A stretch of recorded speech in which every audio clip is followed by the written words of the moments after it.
frame rater. In the beginning, Crow Team was a company very excited about video game consoles. In an interview with Rainier on WorthPlaying.com, the game's producer David Nottingham states, "The gameplay's intensity is something that translates so well to the platform. Sam is such a console-friendly character."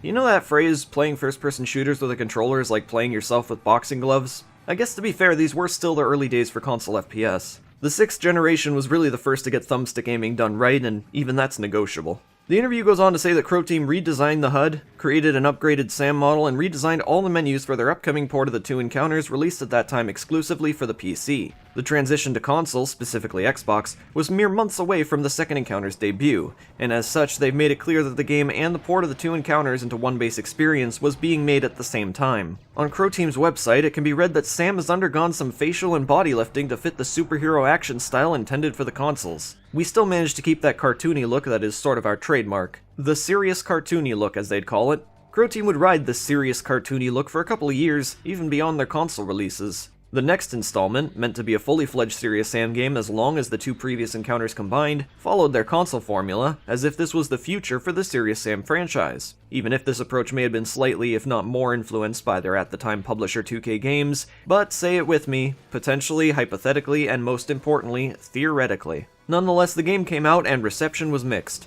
Despite what critics and fans alike may tell you, I don't think the cartoony look is what caused Serious Sam 2's infamy. On the outside, sure, but had the game focused more on making the combat similar with the previous 2 games, I doubt this would have been much of an issue for anyone. Overall, the graphical style of Serious Sam 2 feels like an evolution of the classic game's style. Not different, but enhanced for that generation. The following game, however, would completely remove Sam from this aura, and now Serious Sam 4 seems to have us returning to the style that made the classic game so visually enjoyable. Has Serious Sam finally found a style that works perfectly for them? Well, we'll just have to wait and see. Before going into Serious Sam 4 and then every other game in the series as it fits the canonical timeline, I figured what better time to take a look at what is now considered the massive deviation for the series. The deviation with many names. Cartoony Sam, Asian Sam, Comic Book Sam, SatAM Sam, or what I like to call it, Comic Sams, because memes. I mean, come on, there's no better way to look at this period in Sam's life than with stale, painfully unfunny humor. Well, maybe that depends who you're talking to. On the left we have Serious Sam Xbox, in which the humor is the same as the PC games, with new cutscenes added that are very reminiscent of the unfunny that was to come years later. In the middle we have Serious Sam Next Encounter, a spin-off created by Climax with only Crow Team's assistance to make what is kind of their own thing, kind of not. On the right we have the amalgamation of everything the series was leading up to at that point, which turned out to be the last of its kind. The final straw in the Comic SAMS. Oh, somewhere between there is that Game Boy Advance game also made by Climax, the ones responsible for Next Encounter. The mechanics in that game are pretty broken, the humor and tone of the series is completely absent, as you'd probably expect, and generally when it comes to a Serious Sam experience, this is about as watered down as it gets. Well, then again, I mean, it's at least an FPS, much unlike many of the other Serious Sam games. What the f*** is that? I'm only mentioning it because it kinda still fits into that Comic Sam's period in time, but that's pretty much exclusive to the HUD elements, which in early development didn't even appear to be there, so maybe they went that route since it seemed like that's where the series was going ultimately. I'm not really including the Xbox release of the 2 Encounters in this video as a focus because, well, I'm saving those 2 games for another video entirely in the future. Still, it's definitely worth a mention since it kickstarted this era of Sam. The most noteworthy things to say about it, I think, would be that it uses a score-activated combo system, which incorporates lives as an accommodation to the challenges of controller shooting. Oh, and it also has some improved models that, I guess, are more cartoony in nature, though that's really more up to perspective. I mean, when you take a look back in time, you could say that Doom 3 looks cartoony, but that's really only because that's how graphics looked at the time. I guess this is a bit more cartoony than usual. It took a while, but most of the stuff from the original Xbox port has since been ported over to PC via mods, so if you really want to experience the game the way it was made to be played on Xbox, but on a computer, you can do it. But nonetheless, let's move on to Serious Sam Next Encounter. Even to this day, nobody but those involved seem to know how this game came to be, nor the Game Boy Advance game that accompanies it. What we do know is that negotiations existed as early as 2001, as seen in this tech demo surfaced by online gaming preservationalist Andrew Borman. So, yep, this game was in the makings at the same time as the 2nd Encounter. Next Encounter has been quite a conversation piece for the community of Serious Sam fans since it was put out to market. The most noteworthy thing about this game, besides it being a console exclusive, is how it doesn't really rely on weapon and enemy damage statistics, which is unfortunately a slippery slope for the series at this point in time. The formulaic nature of shotgun versus kamikaze, double shotgun versus clear, rocket launcher versus biomic miner, All that stuff is so much less relevant to the point where it's barely even to be considered. I mean, if it's any consultation, they removed the single-barreled shotgun from the lineup entirely. In my opinion, what really saves this from being a rather dull shoot-'em-up is the distinct environments, vivid models, and most specifically the combo system. Put simply, the combo system is what makes this game. In the original Xbox game, introducing the series to combos, they were received by downing multiple enemies in one swing. There was no grace period. Each combo was set to one hit. A single splashy rocket launcher, a multi-hit from your double-barreled shotgun. I guess you could say that the cannon has a grace period to it with combos since the projectile stays on screen for so long and the combo doesn't initiate until the ball explodes, but I think that would be the only example of such a thing in that game. Next Encounter handles this with a rather forgiving grace period. You get a handful of seconds between killings to get another to keep the chain going. Once it hits 20, you get a combo killing spree. Now collect as many kills as you can during the window of time that this high-octane music plays.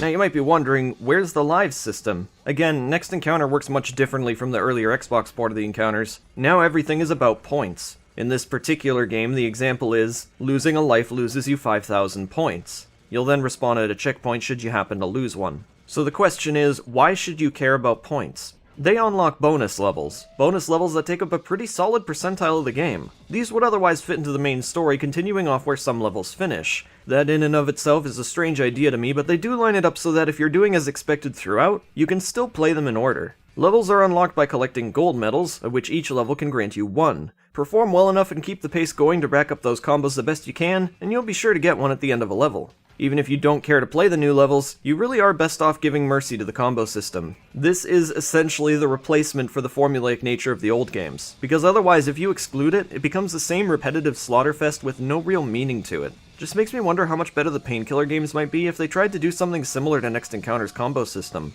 As is basically a given, there's more this game does to separate itself from the others. Prior mentioned, but the single shotgun is missing. So too is the laser gun, though it has been replaced with the Syrian power gun that behaves a lot like Serious Sam's scrapped Ghostbuster weapon. Not a hard concept to make up, so it's probably a coincidence. Ooh, a new toy!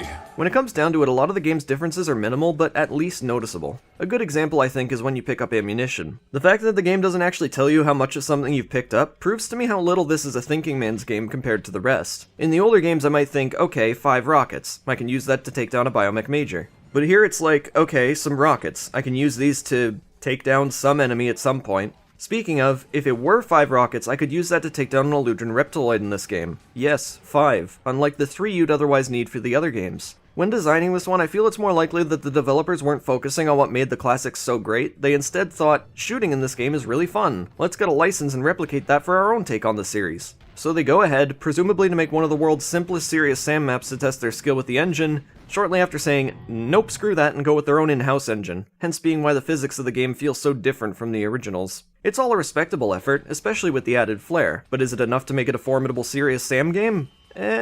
Kind of? The locations, they work. The enemies, they work. The one-liners, frankly, I think they're the best of the entire franchise here, but maybe that's just because they're a British company and I absolutely love Britcom. You eight-legged freak! I'm gonna shoot you!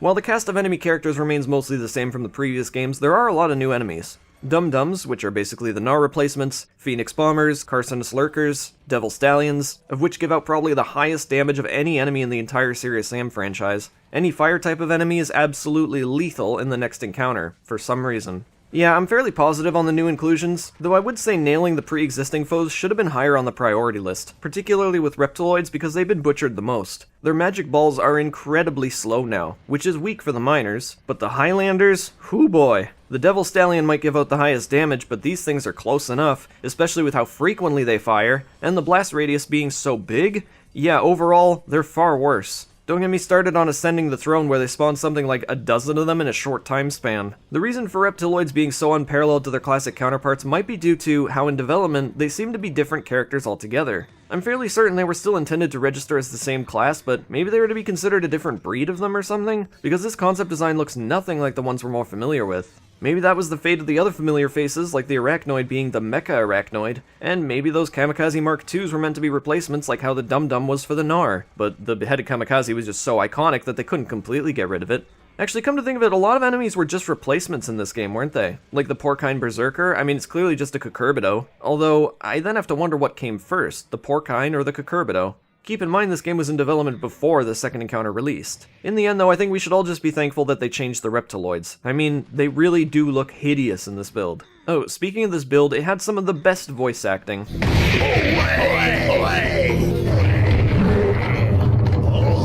And this really cool buzzsaw weapon, which is far more awesome than the chainsaw second encounter import we got in the final. This isn't meant to be a beta comparison video though, so I'll leave it there. One thing I'm glad to say they got right in this game was the music.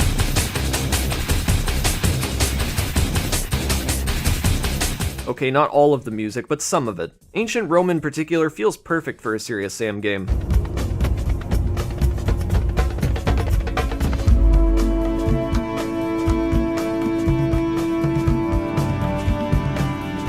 The feudal China track does leave something to be desired, and so too does Legendary Atlantis. In a way though, the experimental vibe of this chapter does resonate with me a bit.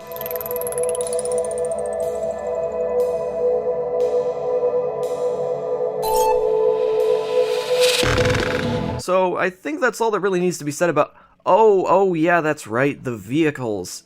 Next encounter lets you drive a Jeep around on the semi-rare occasion when it shows up. It's fine. Controls feel very heavy, but you can get a grip on it. It's pretty fun to crash headfirst into your enemies to see their guts fly across the screen, or get grinded up in the one bonus level that exclusively features a combine. Jeez, that's gruesome. Still, if they don't improve on this concept in Serious Sam 4, I'll be pretty disappointed.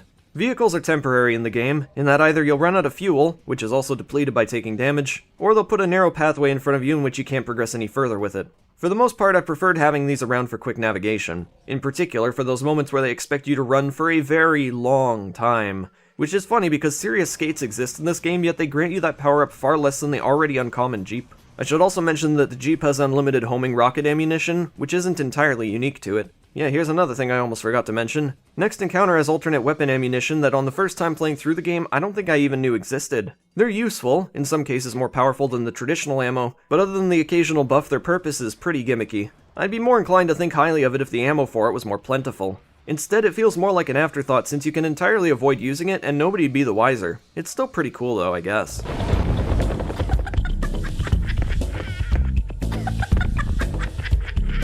Last thing I've got to say about the game is how these maps can be jaw-droppingly huge. Impressive, even in today's standards. The same can be said for the length of the game. It is a very long one. But if you like this kind of stuff and aren't overly disappointed by the lack of combat familiarity to the classics, I still think Next Encounter is a very fun game. It is by all means different, but they at least tried in many aspects to keep it familiar to the Serious Sam atmosphere, which I do think they nailed for its majority. Can't say the same for what came after it, which was supposed to be the next big installment in the franchise, one made by the original developers themselves, and they done messed it up.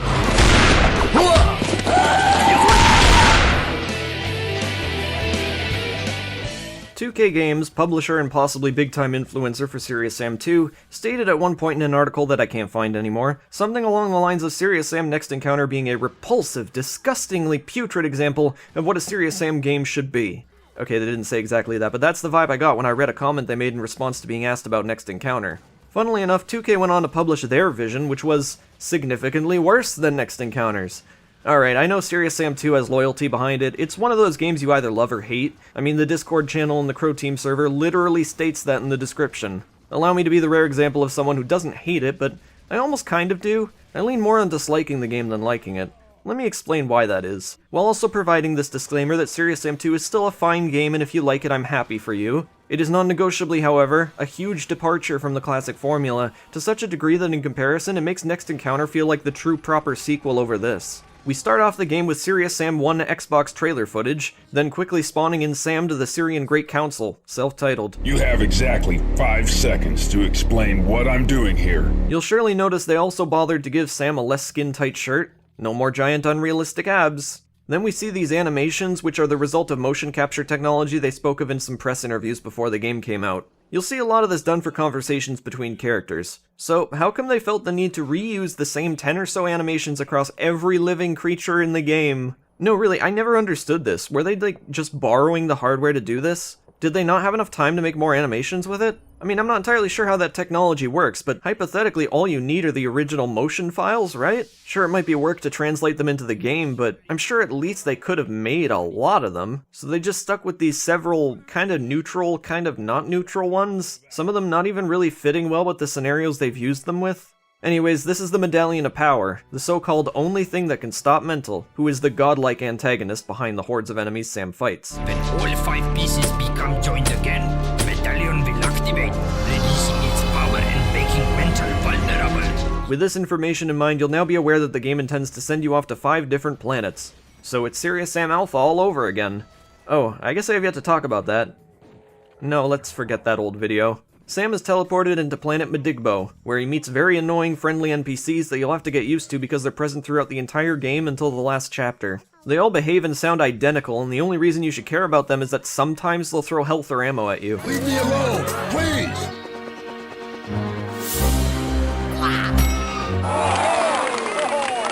They use this introduction to teach you about a few upcoming elements new to the game, one being actual physics, for example, which is almost restricted to the uncommon game of basketball they threw in a couple times. Okay, truth be told, you can pick up a lot of props in the game, you can even throw explosive barrels and shoot them for added fun, but in terms of usefulness, it doesn't really serve. You're better off using your actual weapons, which is most likely why nobody ever does this in the game but me. Yeah, that's what I wanted to do. You know, the classic Serious Sam games, while controversial for its feature, had at least some interesting physics-based puzzles that relied on the gravity manipulation capabilities of the Serious Engine. No! Not into the pit! It burns! Serious Engine 2 might not be capable of those things, but at the least they worked on a functional, updated physics system that could have made for some unique puzzles. Unfortunately, this entire system is basically forgotten short for some nonsense gags thrown in at random during the game. Any other use for it is basically pointless. Go over the hill. You can use Dino to travel faster. Here's Dino. He isn't very fast. Enjoy the minute or so of gameplay with him because you never see him again past this introduction. I guess this introduces you to the game's use of vehicles, except it's not the greatest example. At the least, Dino being able to hop makes sense, but later into the game where you get actual vehicles, well, for some reason hopping is still a thing, but it more often than not fricks with the physics. There isn't even a reason to hop in these things, nor Dino for that matter. Why does this ability exist here? I could reserve vehicle talk for later in the video, but honestly I can't think of much else to say about them. They can be very useful, particularly later into the game where they throw insanely overpowered bullet sponges at you like these giant spiders, and they can also be used to ram into enemies like in Next Encounter. Additionally, like that game, ammunition is unlimited here, so there's definitely a use for them. I'm glad they're in the game, but I can't by any means say that these beat out walking on foot with weapons in hand for fun factor. I only really care about these to save ammo and get around faster. While their control is far smoother, less heavy than Next Encounter, dare I say the Jeep was a lot more exciting to use. Oh, I can tell these are going to be really annoying. So like with the Next Encounter, Serious Sam 2 likes to occasionally forget about the enemies from the previous games and throws their mechanics into a new model. Here's the Albino Cyclops, a replacement for the Reptiloid that I think I honestly prefer. At least definitely the look. I don't know, say what you will about Serious Sam 2's enemy lineup, but I think there's a minority here that's pretty good. The Albino Cyclops are fun, as are the lizards, even though they're just less comedically entertaining dum-dums. I like the Spider Mechanoids, which at least in concept became a fairly iconic enemy type in the franchise. The Flying Clears are... well, frankly, I'm surprised they never brought this idea back. The Centaurs are awesome. I'm sorely disappointed they're only used in 2 levels. And the T-Mech is one of the greatest enemies this franchise has ever spawned. It's a biomech, but instead of a big brain, it uses the decapitated head of a T-Rex, smoking a cigar. It's amazing. But the rest of them are pretty much garbage. The beheaded crew have been replaced with orcs, which is lame. Cucurbitos are replaced with orc footballers, which, geez, why does Crow Team always feel the need to replace Cucurbitos? Does the second encounter have to be the only game with them in it? Even Serious Sam 4 is instead going with something called the Brute Zealot. Poor Decino. The martial arts zombies are as generic as this sort of thing can get. Don't get me started on their sound effects, which just sound like someone choking on their foe while impersonating Asian kung fu flicks. Many other enemies are just borderline obnoxious, like the witches who will dart around you far too fast to get your bearings on. Not to mention they sound so annoying, quickly getting on your nerves. And that's not exclusive to them. The Hell Chicks, the damn clowns. Seriously, why did this game decide to have kamikaze clowns? It's like, at least Next Encounter had the decency to make their new variation a variation. Here it's the other way around, where you see far too many clowns in the game than the actual kamikazes. Well, should I even say they're in this game at all? Because I don't know what the hell this thing is, but it sure ain't the kamikaze I'm used to. Then there's those helicopters that defy logic, stupid aircraft that you're basically forced to use your sniper against. Some of them I'm almost convinced are impossible to shoot at. These things are just like the fruit flies that won't leave me alone on a hot summer afternoon. Get the hell out of my face and let me slaughter all that you hold dear, please. Serious Sam 2's biggest sin with the enemy lineup though are the ball type of enemies. The absolute laziest addition. A model that spins. I'd understand if there was like one of these. Like the floaters, those are okay I guess. But rollerballs, spawners, who wants to shoot at a big lifeless circle? I want to see some guts, man, it's Serious Sam. Alas, it doesn't stop there. There was a reason why the destruction physics of the classic games or even Next Encounter were so satisfying. They made sense. Say what you will about realism in a game, but when it comes to destructions, that sense of impact, that badassery, it's something that'll only feel right if it's demonstrated properly. That's why I don't understand why people would ever turn on Instajib for their games. It's like swearing constantly, but then when you need to actually swear you feel nothing because you've overused it. Well, Serious Sam 2 overuses destructions. For whatever reason, Serious Engine 2 seems to have this thing where around 60% of the time, enemies don't fall over and die, they instead explode into a pool of guts. There's a reason why, in Serious Sam HD, finally being able to split a wearable in half after encountering it so many times normally is so damn satisfying. You finally got your cannon, you can finally tear through the opposition. But for Serious Sam 2, you can blow an enemy up using just about anything in your arsenal. Some enemies don't even have death animations, like the arachnoids. They'll just explode no matter what you're using. Damn, I didn't know these things were so unstable. Also, what's with all the bone sprites in this game? You rarely see bones in game jib destructions. I guess credit where it's due to the recent Doom games. Still, it just looks weird in Serious Sam 2. It blends in like glitter, and I don't like it. I also kinda hate the other colors of blood, and I've had people say this is a rather controversial take because the blood doesn't matter, but am I the only one who grew up with censored games showing the blood is green or purple or blue or whatever like this game does, and just can't help but feel I've got a censored version of the game or something? Like it makes sense for frog characters in Serious Sam Classic, but here it's like, I don't know, you got bulls that spew like hay from their corpses, and it just kinda makes me feel like I'm doing like work at a farm. Like, oh shit, gotta clean up the bulls again. Except, you know, that actually kind of makes sense out of context. Anyhow, this is where we lead into Serious Sam 2's biggest flaw, the magnum opus and what actually makes this game bad for me. Screw everything else I've said, it's all tolerable, even if sometimes really annoying, but this is where it all falls flat. Weapon mechanics versus enemy stats. We've talked about this a bit in the Next Encounter portion, but that all goes tenfold in Serious Sam 2. To the point where it makes me question if Crow Team themselves even knew what they were doing when they put the original game together. Did it just so happen that they made a formula that works so well on accident? Surely not. But it feels like that when you play Serious Sam 2 because it's a definite step in the opposite direction. Something the developers at Crow Team these days like to throw around is the phrase of how you can dance with the weapons. This is a really great term to define what makes Serious Sam's combat so satisfying. And say what you will about Serious Sam 3, but at least they brought that very important mechanic back in the most perfect of ways. Enemy statistics in the classic games were so specific to your weapon's destruction. Clears? Double-barreled shotgun close up. Biomechs? A rocket. Werebulls? A rocket and a double-barreled shotgun blast. Bind this with the chaotic, fast-paced nature of the enemy spawns for the classic level design and you get, in a nutshell, precisely what made the game so engaging in the first place. At every moment in the classic games, there is a best choice, a best weapon to use in a scenario, and a key enemy type that'll fall victim better to one weapon over another. In Serious Sam 2, however, you'll get by basically using any weapon the entirety of the game, except for the few early ones that are honestly pointless. So long as you have ammo, practically any weapon is effective for any situation, and that's why I feel like this game has far more in common to Painkiller than Classic Sam. It's just mindless shooting, which I know is a selling point for some, but I prefer my shooters to have more substance to its combat. It's just boring, it's the definition of repetitive. It doesn't help when all your weapons sound so lifeless. Like the Uzis, I mean what the hell, it's a damn pea shooter. Speaking of the Uzis, why does the final model look so different from what's on the cover of the box? Like, is this just a perspective thing? I honestly can't tell. The final in-game design looks more box-esque. Anyways, I could talk about Serious Sam 2's pre-release, but I think that's best saved for a Samalize in the future since there's a lot more to talk about there. I've said a lot bad about Serious Sam 2, but I definitely don't think the game is filled to the brim with flaws. There's a lot this game did that I actually really like. Double-barreled shotgun. Get it while it's hot. Get it while it's hot. Get it while it's hot. Some might tell you that the grenade button ruins the flow of the gameplay, but to that I say the opposite.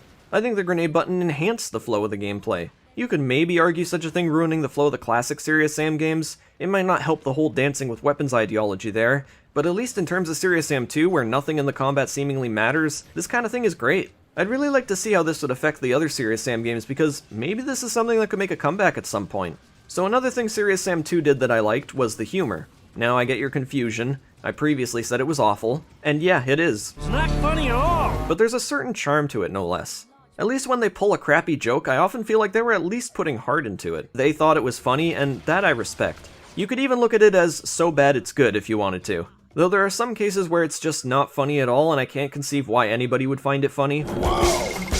You could be your own planet. You'd have to hold your pants up with an asteroid belt. But that certainly doesn't go for all of it. While nothing's really gonna laugh your pants off, there are some moments I found genuinely hysterical. Help him, Sam. Help! Help! I think the moments where Sam is shown to be a big doofus are some of the best the game has to offer. And then there's this. I'd say overall, Serious Sam 2 isn't a bad game, it's just not a very good Serious Sam game. And it's funny because that's something I once said about Serious Sam 3, but the more I play these games, the more I understand what makes them work, and the more I understand that Serious Sam 3 isn't anywhere near as mediocre as I once thought it to be, but more on that some other day. And so ends the comic SAMS era, as this leads directly into Croteam's Days of Doom, which I just finished up a video for recently. Check that out if you're interested. At first I was disappointed that Sam wouldn't continue in this direction. It really made the series unique. However, I really love the classic Serious Sam games, and I never felt those were too dissimilar from the cartoony look. That's likely why they evolved with it in the first place. The future of Serious Sam, I think, appears to be going back into that direction, evolved in a different way. Serious Sam 4 is bright and vivid. That alone for me is enough to make it feel like the older games in visual style, so hopefully they can nail it just right. So far, it seems like they're doing a pretty good job. I just seriously hope the water doesn't look like that in the final game. What the heck is up with that? Oh, also, if the delay for Serious Sam 4 is a result of needing a dynamic skybox, I'm totally on board with it. But thanks for watching, and I'll catch you Frame Raiders in the next video.